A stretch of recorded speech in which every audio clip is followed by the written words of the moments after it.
Okay, so start और next lecture. Next lecture में हमको मोहम्मद गोरी के बारे में आज स्टडी करना है बेटा। तो मोहम्मद गोरी, तो हमारा जो पहला ही क्वेश्चन यहाँ से राइज होगा, तो मोहम्मद गोरी का वास्तविक नाम क्या था? तो मोहम्मद गोरी का वास्तविक नाम था बेटा मुइज़ुद्दीन बिन शाम। ठीक है, ये कब शासक बनता है गोर का? तो ये गोर का शासक बनता है बेटा, गोर का शासक बनता है ये 1163 CE में। ठीक है, और लगभग 10 साल के बाद 1173 ईस्वी में इसने गजनी को जीत लिया था। गजनी को जीत लिया था, गजनी पर आक्रमण किया और यहाँ पे गजनी वंश के शासकों को पराजित किया और गजनी पर अधिकार कर लिया इसने। ठीक है, गजनी पे अटैक करके 1173 ईस्वी में गजनी पर इसने अधिकार कर लिया। उसके बाद लगभग ये मान के चलो 175 वर्ष हो चुके थे। 175 वर्ष के बाद इंडिया पे आगे अटैक होने वाला था। सेकंड जो टर्क अटैक है, दूसरा जो तुर्क आक्रमण है, वो इंडिया पे 175 वर्ष के बाद होना था। ठीक है, और ये अटैक कब हुआ है? तो 1175 CE। ठीक है, 1175 CE या 1175 ईस्वी सन में भारत पे फर्स्ट अटैक भारत पे फर्स्ट सेकंड टर्क अटैक हुआ है। सेकंड टर्क्स का अटैक हुआ है। दूसरा द्वितीय तुर्क आक्रमण भारत पर कब हुआ है बेटा? तो 1175 ईस्वी में हुआ है। और किसने किया है? तो गोरी ने ही किया है। किसने किया है? गोरी ने किया है। और गोरी का मकसद क्या था? अगर यहाँ पे क्वेश्चन अराइज हो तो गोरी का मकसद क्या था भारत पे अटैक करने का? तो वो था बेटा साम्राज्य विस्तार करना। साम्राज्य विस्तार करना, अपने एम्पायर का बेसिकली ये एक्सपेंशन करना चाहता था। ठीक है, तो साम्राज्य विस्तार करना इसका एक मुख्य उद्देश्य था। यहीं पे क्वेश्चन और अराइज होता है कि जो महमूद गजनवी था उसके अटैक का क्या कारण था? महमूद गजनवी के अटैक का क्या कारण था? तो महमूद गजनवी के अटैक का जो कारण था वो आप जानते हैं पहले से ही, धन की प्राप्ति। धन की प्राप्ति, इसने सुन रखा था कि जो भारत है वो काफ़ी धनी देश है और यहाँ से इसको काफ़ी मात्रा में धन उपलब्ध हो सकता है, तो इसीलिए इसने वहाँ से धन की प्राप्ति के लिए अटैक करना स्टार्ट किया। यस, जो अगला क्वेश्चन है यहाँ से, तो ये रहेगा आपका कि गजनवी ने किस रास्ते से अटैक किया था? तो गजनवी ने बेटा खैबर दर्रे से अटैक किया था। खैबर दर्रे से, कहाँ से? खैबर दर्रे से। और गोरी ने किस रास्ते से अटैक किया है? तो बेटा गोमल दर्रे से। गोमल दर्रे से अटैक किया है। ठीक है, तो ये उनके बीच में थोड़ा डिफरेंस है, गोरी और गजनवी को लेके, महमूद गजनी को लेकर के ये अटैक रहा, इनके बीच में बेसिकली ये डिफरेंस। ठीक है, तो जो फर्स्ट अटैक होता है वो होता है 1175 ईस्वी में या 1175 CE में। कहाँ पे हो रहा है ये अटैक? तो ये अटैक हो रहा है मुल्तान पे। मुल्तान पे। तो अगला क्वेश्चन आता है यहाँ पे मुल्तान पे जो अटैक हो रहा है, तो यहाँ पर शासक कौन है उस टाइम पे, कौन लोग हैं? तो बेटा यहाँ पे करमाथी वंश के मुसलमानों का शासक है। करमाथी संप्रदाय के जो शासक हैं, मुसलमान शासक, तो उन लोगों का यहाँ पर उस टाइम पे रूल था। महमूद गजनवी ने इनको हराया और यहाँ पे अपना मुल्तान पे अपना अधिकार किया। ठीक है, हालांकि जो गजनवी था, गजनवी की अपेक्षा जो महमूद गोरी था, उसको भारत पे जो अटैक किए उसमें कुछ हारों का भी सामना करना पड़ा। अभी वो जो जहाँ पे भी वो हारा है इन युद्धों में, तो उसके बारे में हम अभी डिस्कस करेंगे। ठीक है, तो जो अगला अटैक करता है, अगला अटैक करता है, तो वो अगला अटैक करता है बेटा 1178 CE में या 1178 ईस्वी में। तो कहाँ पे अटैक किया ये अटैक किया गुजरात में। ठीक है, गुजरात में। ठीक है, गुजरात में इस टाइम पे जो शासक था वो कौन था बेटा? तो चालुक्य वंश का शासक था। चालुक्य वंश का शासक था और क्या नाम था इनका, चालुक्य वंश के शासक का? तो नाम था मूलराज सेकंड, मूलराज सेकंड। ठीक है, क्या नाम था? मूलराज सेकंड। ठीक है, इनकी राजधानी क्या रही? तो गुजरात की राजधानी थी बेटा अनहिलवाड़ा, अनहिलवाड़ा। ठीक है, गुजरात की जो कैपिटल है वो अनहिलवाड़ा थी। ठीक है, और कहाँ पे ये युद्ध हुआ बेसिकली? तो बेटा माउंट आबू के निकट ये युद्ध हुआ था। ठीक है, कहाँ पे? माउंट आबू के निकट ये युद्ध हुआ है, माउंट आबू। ठीक है, माउंट आबू के निकट ये युद्ध हुआ था। ठीक है, क्या रिजल्ट रहा युद्ध का? यस, जो ये माउंट आबू के निकट युद्ध हुआ, गुजरात के जो शासक मूलराज सेकंड, जो चालुक्य वंश के राजा थे, तो माउंट आबू के निकट ये युद्ध जो हुआ, इसका रिजल्ट क्या रहा? तो इसके रिजल्ट में मैंने आपको बताया था कि गजनवी की अपेक्षा महमूद गोरी को कुछ हार का सामना करना पड़ा, कुछ पराजय देखनी पड़ी। तो यहाँ पे ये पराजित हो जाता है बेसिकली। कौन? महमूद गोरी, ये पराजित हो जाता है। ठीक है, क्लियर? उसके बाद जो अगला अटैक होता है वो होता है 1191 सीई में, और ये अटैक होता है किसके अगेंस्ट होता है बेटा ये अटैक? यस, तो ये जो पृथ्वीराज चौहान है, पृथ्वीराज चौहान है। ठीक है, पृथ्वीराज चौहान है, तो पृथ्वीराज चौहान थर्ड। ठीक है, जिनको राय पिथौरा के नाम से जाना जाता है, राय पिथौरा के नाम से जाना जाता है। ठीक है, तो बेटा ये पानीपत के निकट, पानीपत के निकट तराइन क्षेत्र है, तराइन क्षेत्र है। ठीक है, तो तराइन क्षेत्र में पानीपत के निकट ये युद्ध होता है। फर्स्ट बैटल ऑफ पानीपत नहीं बोलेंगे इसको, बल्कि ये आपका तराइन क्षेत्र में जो युद्ध हो रहा है, ये आपका हरियाणा क्षेत्र है, हरियाणा क्षेत्र। और हरियाणा में जो करनाल है, करनाल है, करनाल से आगे यहाँ पे एक सरस्वती नदी फ्लो करती थी उस टाइम पे, तो वहाँ पे ये युद्ध होता है। ठीक है, हरियाणा के करनाल क्षेत्र में युद्ध होता है, तराइन का जो युद्ध है। और इसका रिजल्ट जो आता है निकल के परिणाम, तो परिणाम में जो गोरी है वो डिफीट हो जाता है, गोरी को हरा दिया जाता है, गोरी हार जाता है बेसिकली इस युद्ध को। ठीक है, क्लियर? ओके, चलिए, तो एक गोरी की दूसरी हार हुई यहाँ पे। ठीक है, तो आगे चलते हैं। 11 जो थर्ड बैटल होता है इसका, गोरी जो थर्ड अटैक करता है वो 1192 ईस्वी या 1192 सीई में अटैक करता है। और ये वापस से जो पृथ्वीराज थर्ड है, पृथ्वीराज चौहान थर्ड जो राजा है, उसके अगेंस्ट ये अटैक रहा है। ठीक है, और इन्हीं को राय पिथौरा भी बोलते हैं। ठीक है, और ये हार जाते हैं इस युद्ध में, पृथ्वीराज चौहान हार जाते हैं। ठीक है, पृथ्वीराज चौहान हार जाते हैं। तो जीतता कौन है? तो सिंपल सी बात है बेटा, गोरी इस युद्ध में विजयी होता है। और गोरी विजयी होता है तो इनको मार दिया जाता है, पृथ्वीराज चौहान को। और इन्हीं के बेटे हरिराज को वहाँ पे शासक बना दिया जाता है। ठीक है, गौरी के अधीनस्थ हरिराज को शासक बना दिया जाता है, गौरी के अधीनस्थ ही। ठीक है, ये गौरी के नीचे रहेंगे, गौरी के नीचे, गौरी की अधीनता में काम करेंगे। तो हरिराज किन के पुत्र हैं? तो बेटा पृथ्वीराज चौहान थर्ड के पुत्र हैं, जिनको राय पिथौरा के नाम से भी जाना जाता है। यस, पृथ्वीराज चौहान को राय पिथौरा के नाम से भी जाना जाता है। ठीक है, क्लियर? और हरिराज जो हैं, हरिराज बेटा आत्महत्या कर लेता है कुछ टाइम के बाद में, हरिराज जो है आत्महत्या कर लेता है। तो इस प्रकार अगर ध्यान से देखा जाए, जो सेकंड बैटल ऑफ तराइन रहा, जो द्वितीय युद्ध रहा तराइन का, तो इस युद्ध ने बेसिकली भारत में तुर्क जो साम्राज्य है उसको स्थापित कर दिया, तुर्क साम्राज्य को स्थापित कर दिया, तुर्क साम्राज्य को स्थापित कर दिया।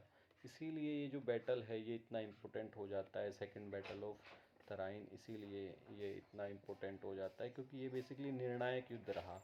और इस युद्ध के निर्णय के बाद में जो तुर्क साम्राज्य है उसको स्थापित कर दिया गया यहाँ पे। ठीक है, तो उसके बाद क्या हुआ? यस, इसके बाद क्या हुआ? तो कुतुबुद्दीन ऐबक, एक व्यक्ति है कुतुबुद्दीन ऐबक, कुतुबुद्दीन ऐबक एक व्यक्ति है, ठीक है। बेसिकली ये गुलाम है, कुतुबुद्दीन ऐबक ये गुलाम है। तो किसका गुलाम है? ये गोरी का गुलाम है, ठीक है। ये गोरी का ही एक गुलाम है, वफादार गुलाम है। तो इसीलिए ये दिल्ली पर अटैक करता है, ठीक है। उस समय दिल्ली को दिल्ली नहीं बोलते थे, तो दिल्ली को दिल्ली का बोलते थे, दिल्ली का, ठीक है। इसी को दिल्ली बोल आज के समय दिल्ली बोलते हैं हम। तो दिल्ली को दिल्ली का उस समय बोला जाता था। ये यहाँ पे अटैक करता है। तो अगला क्वेश्चन आता है, दिल्ली का में शासक कौन था? तो बेटा शासक जो रहे वो रहे अनंगपाल तोमर, अनंगपाल तोमर, अनंगपाल तोमर, ठीक है। और तो वंश कौन सा है? तो बेटा तोमर वंश है, ठीक है। और इनको हरा के अनंगपाल तोमर को कुतुबुद्दीन ऐबक ने दिल्ली पर कब्जा कर लिया, ठीक है। कब? 1192 में ही, ठीक है। और ये कौन है? ये गुलाम है, गोरी का एक गुलाम है कुतुबुद्दीन ऐबक। चलिए आगे बढ़ते हैं। जो अगला अटैक होता है हमारा, इसमें गोरी जो अगला जो अटैक करता है तो उसके बारे में देखते हैं। ये अगला अटैक करता है 1194 CE में, 1194 ईस्वी में। कहाँ पे अटैक करता है? तो बेटा ये युद्ध लड़ा जाता है, चंदावर का युद्ध बोलते हैं इसको, चंदावर का युद्ध, ठीक है। चंदावर किधर है? तो जो चंदावर है वो कन्नौज और जो इटावा है, कन्नौज और इटावा के बीच यमुना नदी के किनारे, यहाँ पे जो यमुना नदी है, कन्नौज और इटावा के बीच में जो यमुना नदी है उसके किनारे ये युद्ध लड़ा जाता है, ठीक है। तो इसी को चंदावर का युद्ध बोलते हैं। तो चंदावर युद्ध, और चंदावर युद्ध मतलब कहाँ पे लड़ा गया है? तो कन्नौज और इटावा में यमुना नदी के किनारे लड़ा गया है। तो राजा कौन है, किसके अगेंस्ट लड़ रहे हैं? यस, गढ़वाल वंश के, गढ़वाल वंश के राजा हैं, बताएंगे सभी। गढ़वाल वंश के राजा, यस, जयचंद, गढ़वाल वंश के जो राजा हैं जयचंद, उनके अगेंस्ट ये युद्ध लड़ा जा रहा है। और जयचंद इसमें हार जाते हैं और गोरी जीत जाता है। तो क्योंकि गोरी विजयी रहा, तो जो ये गढ़वाल वंश था इसकी जो साम्राज्य क्षेत्र था वो था बेटा कहाँ तक? बनारस तक, ठीक है। पूर्व में बनारस तक इसका साम्राज्य का क्षेत्र था। तो जो तुर्क लोग हैं उनकी जो राज्य की सीमा है वो बनारस तक फैल जाती है, बनारस तक उनका साम्राज्य आ जाता है इस जीत के बाद में, ठीक है। तो चलिए आगे बढ़ते हैं। तो जो अगला अटैक होता है, अगला अटैक होता है 1197 CE में, ठीक है। और कौन करता है? तो कुतुबुद्दीन ऐबक। मैं कुतुबुद्दीन ऐबक को QA लिखूंगा अभी, ठीक है, पूरा नाम नहीं लिखूंगा, क्यू ऐबक, ठीक है, कुतुबुद्दीन ऐबक। कुतुबुद्दीन ऐबक ने किसको हराया हुआ है? तो बेटा भीम सेकंड को हराया है, भीम सेकंड को, ठीक है। और कहाँ पे अटैक हुआ है ये? तो बेसिकली जो जो आपका ये अटैक होता है, कुतुबुद्दीन ऐबक भीम सेकंड को हराता है इस अटैक में। और ये जो क्षेत्र है गुजरात का जो क्षेत्र है वहाँ पे ये आपका अटैक होता है, ठीक है। इसके अलावा बंगाल बिहार उनको भी जीता गया। तो बंगाल बिहार को कौन जीत रहा है? यस, तो बंगाल बिहार को कौन विजयी कर रहा है? तो बंगाल बिहार को विजयी करता है बख्तियार खिलजी, इख्तियारुद्दीन बख्तियार खिलजी, इख्तियारुद्दीन इख्तियारुद्दीन बख्तियार खिलजी, बख्तियार खिलजी इसको विजयी करता है, ठीक है। किसको? तो बंगाल को विजयी करता है, बंगाल बिहार को, ठीक है। बेसिकली इख्तियारुद्दीन बख्तियार खिलजी ये है कौन? ये सेनापति है बेटा, एक गुलाम सेनापति है, एक गुलाम सेनापति है। तो किसका गुलाम सेनापति है? तो बेटा ये गोरी का गुलाम सेनापति है, ठीक है। तो ये बंगाल बिहार को जीतता है। तो बंगाल गुजरात को इसने 1197 में जीता हुआ था, ठीक है। और सॉरी, गुजरात को जीता था कुतुबुद्दीन ऐबक ने 1197 ईस्वी में, ठीक है। और बिहार और बंगाल को कौन जीतता है? गुलाम सेनापति इख्तियारुद्दीन बख्तियार खिलजी। तो 1202 में एक छोटा सा एक हिस्ट्री में इंसिडेंट है, काफ़ी मोटिवेट करता है लोगों को। तो 1202 में बख्तियार खिलजी ने बख्तियार खिलजी ने कहाँ पे अटैक किया है? तो बख्तियार खिलजी ने जो अटैक किया है बेटा, वो अटैक किया बंगाल में। ठीक है, बंगाल की जो इस समय कैपिटल थी वो कौन सी थी? तो नदिया कैपिटल थी बंगाल में। ठीक है, और जो बंगाल में जो नदिया कैपिटल थी, तो यहाँ पे राजा कौन था? तो ये सेन वंश का राजा है, सेन वंश का राजा है, और नाम रहेगा इसका लक्ष्मण सेन। यस, लक्ष्मण सेन, सेन वंश का राजा लक्ष्मण सेन। और यहाँ पे एक और जो क्वेश्चन पूछता है यहाँ से, तो इसके दरबारी इतिहासकार बेसिकली कौन रहे हैं? तो दरबारी इतिहासकार लक्ष्मण सेन के रहे हैं जयदेव। ठीक है, और जयदेव ने क्या खास काम किया है? तो जयदेव ने गीत गोविंद नाम से एक पुस्तक लिखी हुई है, गीत गोविंद नाम से एक पुस्तक लिखी हुई है। ठीक है, तो हम जो लोग जो बात कर रहे हैं इस अटैक की, मैंने बोला था कि ये मोटिवेट करता है काफ़ी हिस्ट्री में। तो ये कैसे मोटिवेट करता है तो बताते हैं। तो बख्तियार खिलजी ने कुल 18 घुड़सवार लेके गया था ये, कुल 18 घुड़सवार। ठीक है, कुल 18 घुड़सवार लेके गया है ये, कहाँ पे? बंगाल में अटैक करने के लिए। और इसने ऐसा कैमोफ्लेज क्रिएट किया, ऐसा छलावरण क्रिएट किया कि इनको लगा कि बहुत बड़ी सेना आ रही है। तो जो लक्ष्मण सेन है ये बंगाल की जो अपनी कैपिटल है छोड़ के भाग जाते हैं। ठीक है, नदिया को छोड़ के भाग जाते हैं, और फिर ये अटैक करते हैं बख्तियार खिलजी, और आसानी से बंगाल की विजय हो जाती है। तो इस समय नदिया जो राजधानी थी इसको बदल के बख्तियार खिलजी ने क्या कर दिया बेटा? लखनौती, लखनौती नई राजधानी बनाई। किसने बनाई? तो बख्तियार खिलजी ने नई कैपिटल लखनौती को बनाया हुआ था। ठीक है, उसके बाद 1203 में गोरी ईरान के ईरान के ख्वारिज्म शाह, ईरान के ख्वारिज्म ख्वारिज्म शाह, ईरान के ख्वारिज्म शाह के अगेंस्ट अटैक करता है, ईरान के ख्वारिज्म शाह के अगेंस्ट, और ये यहाँ पे हार जाता है। गोरी साहब हार जाते हैं, यहाँ पे हारा।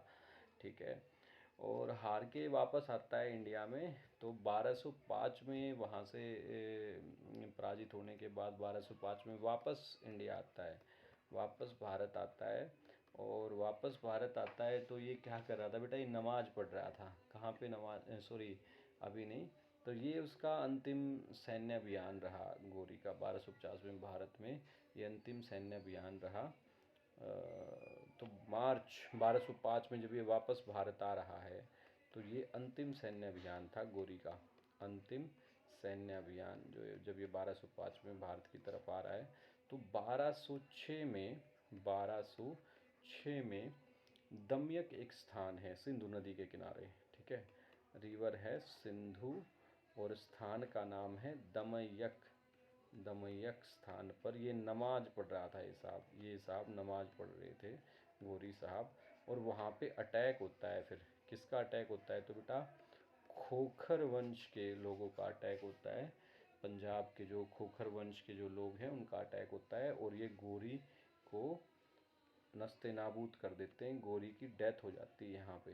ठीक है, बेसिकली यहाँ पे गोरी की डेथ हो जाती है, गोरी की यहाँ पर डेथ हो जाती है, गोरी मारा जाता है। ठीक है, और यहाँ पे गोरी की जो जो कहानी है, यहीं पे गोरी की कहानी समाप्त हो जाती है। तो मैंने आपको बताया था कि जो इस्लामिक राज्य की जो स्थापना थी, ठीक है, जो वो गजनी के अटैक के बाद होनी थी।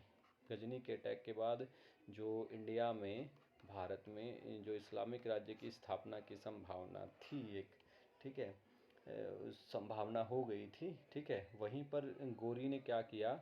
गोरी ने जो अटैक किया है इसको पूरे तरीके से ही इस पॉसिबिलिटी को कि भारत में इस्लामिक राज्य की स्थापना हो सकती है, भारत में तुर्क राज्य की स्थापना हो सकती है, उसको एकदम पक्का कर दिया।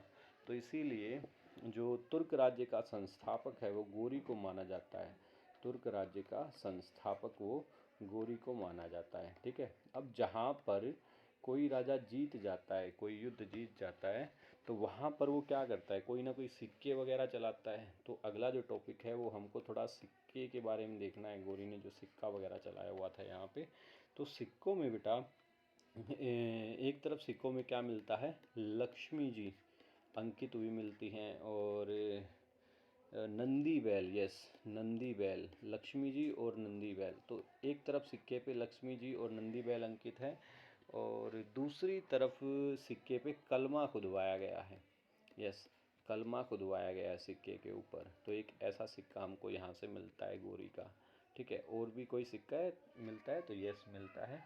ठीक है, और कुछ सिक्कों जो दूसरा जो सिक्का मिला है, कुछ सिक्के जो मिले हैं इसके अलावा, तो वो जो संस्कृत शब्द से संस्कृत भाषा में कुछ लिखा हुआ है उन सिक्कों पे। दूसरे टाइप के जो सिक्के हैं उनमें संस्कृत भाषा में कुछ लिखा हुआ है। ठीक है, और इसके अलावा जो सिक्का चलाया है वो चलाया बेटा 50 ग्रेन का एक सिक्का चलाया है देहली वाल नाम से। देहली वाल नाम से, देहली वाल नाम से 50 ग्रेन का एक सिक्का इसने चलाया हुआ है। देहली वाल मतलब दिल्ली वाला। ठीक है, देहली वाल मतलब दिल्ली वाला। 50 ग्रेन का एक सिक्का इसने साहब ने चलाया हुआ था वहाँ पे। ठीक है, उसके अलावा कुछ सिक्कों में देवनागरी लिपि में, देवनागरी लिपि में, ठीक है, क्या लिखा हुआ है देवनागरी लिपि में? मोहम्मद बिन शाम, मोहम्मद बिन शाम लिखा हुआ है बेटा देवनागरी लिपि में कुछ सिक्कों में। ठीक है, ओके, तो कुछ छूटा तो नहीं? नहीं, कुछ नहीं छूटा। एक छोटा सा दो बातें, एक दो फैक्ट और छूट गया है, उसको बता देते हैं। जैसे इसके इतिहास, इसके दरबारी कौन थे, इसने किसको संरक्षण दिया था? तो मोहम्मद गोरी ने फ़खरुद्दीन, फ़खरुद्दीन गाजी, फ़खरुद्दीन गाजी प्लस प्लस नजामी उरूजी, नजामी उरूजी, ठीक है, प्लस नजामी उरूजी। ठीक है, तो फ़खरुद्दीन गाजी और नजामी उरूजी को इसने क्या दिया था बेटा? संरक्षण दिया था। इसके दरबार में ये विद्वान थे। ठीक है, ओके, तो अगला जो टॉपिक हमारा बनता है वो बनता है बेटा जो हमारे जो ये अटैक हुए, जो टर्क्स अटैक थे, ये तुर्क आक्रमण के क्या प्रभाव रहे? तो तुर्क आक्रमण के क्या प्रभाव रहे? तुर्क आक्रमण के प्रभाव क्या रहे? ठीक है, तुर्क आक्रमण के प्रभाव क्या रहे? यस, बिल्कुल, तुर्क आक्रमण के बहुत बड़े प्रभाव रहे। इसने राजनैतिक, सामाजिक और सांस्कृतिक तौर पे काफ़ी इफ़ेक्ट डाला है इंडिया के ऊपर। ठीक है, जैसे आप बोल सकते हो कि जो पूर्व मध्यकाल है हमारा, पूर्व मध्यकाल, ठीक है, तो पूर्व मध्यकाल का जो टाइम पीरियड है वो 750 से आपका लगभग 1206 ईस्वी तक का जो समय काल है वो राजनीतिक विकेंद्रीकरण का समय काल था इंडिया के लिए। राजनीतिक विकेंद्रीकरण का समय काल था इंडिया के लिए, क्योंकि बहुत सारे राजा हो गए थे। ठीक है, कोई एक ऐसी सेंट्रलाइज पावर नहीं थी इंडिया में जो ये कर सके कि जो एक साथ उसको संगठित कर सके इतने बड़े क्षेत्र को। तो जो राजनीतिक विकेंद्रीकरण हुआ था उसको केंद्रीकृत राज्य में स्थापित किया। केंद्रीकृत राज्य में स्थापित किया किसने? तो बेटा मोहम्मद गोरी ने, मोहम्मद बिन शाम ने। एक हिस्टोरियन है इरफान हबीब, इरफान हबीब साहब क्या बोलते हैं? ये बोलते हैं ये जो तुर्क राज्य की जो स्थापना है उसको बोलते हैं नगरीय क्रांति। भारत में एक नगरीय क्रांति की शुरुआत होती है। क्यों बोलते हैं, इसके पीछे का कारण क्या है? तो बेसिकली क्या था बेटा, इससे पहले जो हमारे जो ग्रामीण सामंती व्यवस्था थी वो आत्मनिर्भर थी, यानी जो गांव थे हमारे वो आत्मनिर्भर थे। और इस व्यवस्था को तोड़ के एक दूसरी व्यवस्था स्थापित होती है यहाँ पे, जो नगरीय क्रांति, एक नगर बनने स्टार्ट होंगे यहाँ पे और बड़े लेवल पे, क्योंकि काफ़ी बड़े एक एरिया को एक ही व्यक्ति ने जीता हुआ था यहाँ पे।